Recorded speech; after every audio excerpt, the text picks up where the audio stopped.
Zo, we zijn onderweg van Vianden, waar we het kasteel hebben bezocht. Nou, wat ik niet wist, was dat de Nassaus betrokken waren bij het kasteel in Vianden. En nu gaan we naar Echternach, naar een camping. En morgenochtend gaan we daar eerst een Romeinse villa bekijken, tenminste restanten van de Romeinse villa. En daarna gaan we door naar Luxemburgstad. Nou, we zien jullie zo meteen op de camping.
Zo, we zijn ondertussen aangekomen op een camping in Echternach. We blijven hier 1 nachtje staan en dan gaan we morgenochtend erdoor om die Romeinse villa hier in de buurt te bezoeken. Ik weet nog niet wat het kost, want er was niemand bij de receptie. En hierna stonden wat mensen die vertelden dat we hier konden gaan staan op plek 88. Vanavond gaan we nog barbecuen, want we hadden nog vlees van gisteren over en salade van gisteren over. Dus dat gaat vast wel weer smaken. En dan zie ik jullie morgenochtend terug. Dan doe ik een rondje over de camping, want het begint nu ook al donker te worden. En dan kijken we eventjes hoe deze camping eruit ziet.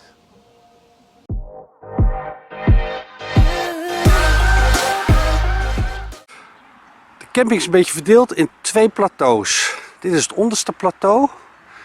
Hier zijn nog een aantal plaatsen over waarop campers kunnen staan. En daarboven is het tweede gedeelte.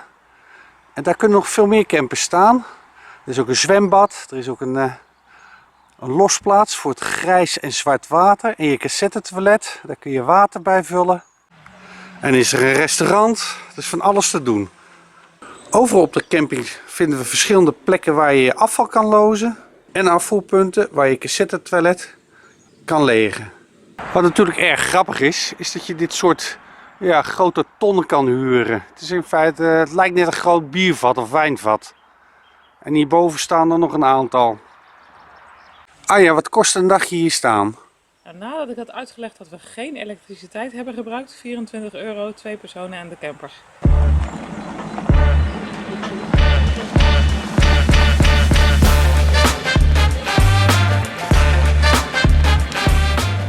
Nu gaat ik alleen nog maar vooruit, het smalle paadje uit, dat gaat wat makkelijker. Alhoewel, dankzij de achteruitrijcamera ging dat voorheen ook goed.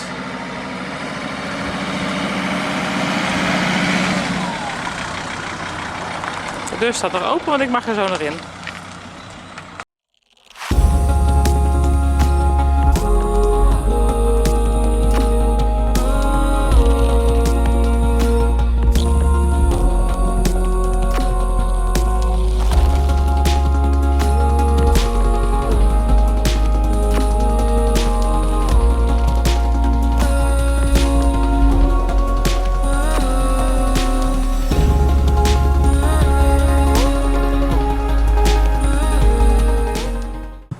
Zo, we zijn aangekomen bij de Romeinse villa.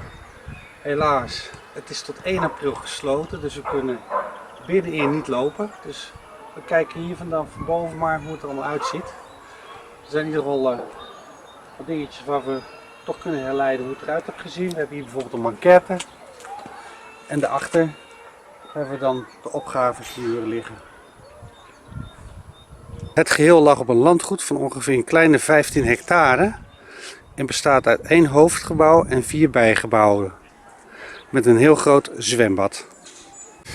Zoals op de manquette kun je hier zien dat dit het hoofdgebouw was hiervoor. Met daarachter het zwembad. Het geheel bestond ongeveer uit 70 verschillende ruimtes. En rechts van het hoofdgebouw, daar zie je de pilaren nog van een van de bijgebouwen. Wat bijzonder was van deze villa uit de eerste eeuw, was dat het al verwarmd was via de vloeren. En linksachter kun je zien dat daar de verwarmingsinstallatie heeft gelegen van de villa.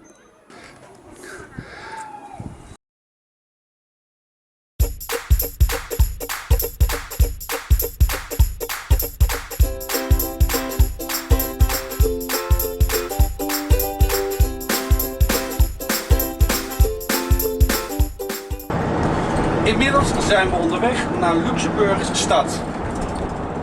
We moeten nog wel even ontbijten, dat wordt nou eigenlijk brunchen, want het is inmiddels al 12 uur. Dus dadelijk even een korte stop en dan ontbijten we en dan zien we jullie terug in Luxemburgse stad.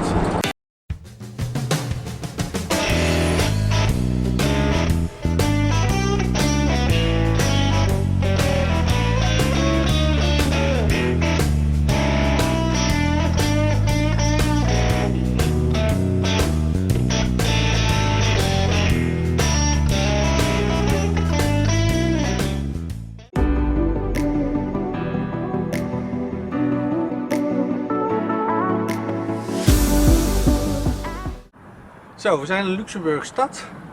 We zijn nu in het oude stadscentrum. Er zijn hier ontzettend veel mooie gebouwen en bruggen te vinden.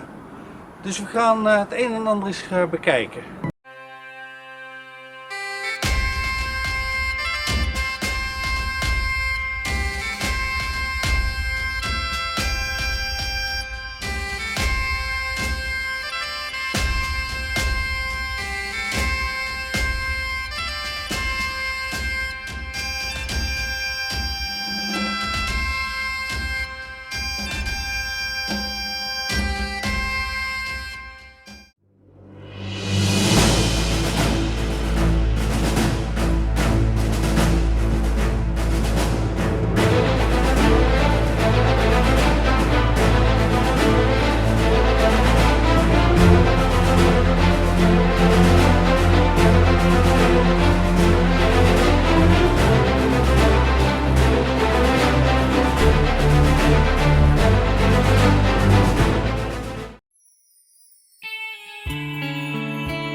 Zo, we zijn terug in de camper. Net op tijd, want het begint echt nou goed te regenen.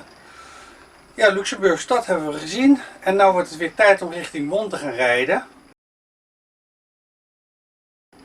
We gaan natuurlijk alles binnen doorrijden. En onderweg stoppen we ook nog eventjes om te eten.